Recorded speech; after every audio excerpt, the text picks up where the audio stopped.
Hello and welcome to this half-year update for the City of London Investment Trust, covering the 6 months to 31st December 2025. Net asset value total return was 11.9%, which was slightly behind the FTSE All-Share Index return of 13.7%, but ahead of the AIC and IA UK equity income sector averages, which were respectively 7.8% and 8.6%.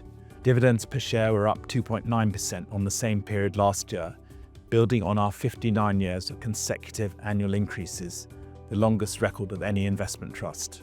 In terms of what drove relative performance, the biggest headwind versus the index came from being underweight mining in a period where mining benefited from large gains in metals such as gold and copper. On the positive side, relative stock contributions were helped by not holding London Stock Exchange and Experian, where profits were considered vulnerable to the adoption of artificial intelligence.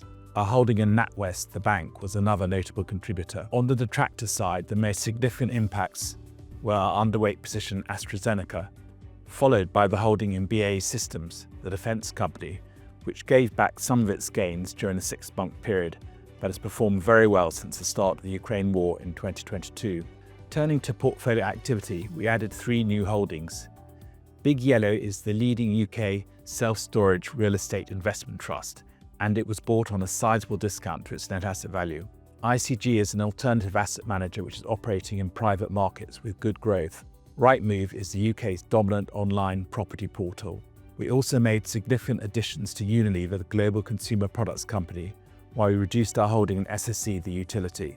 On the exit side, we made complete sales of Anglo American, the mining company, Dowlais, which is being taken over by American Axle, and Hayes and XP Power, which both did not pay a dividend due to tough trading conditions.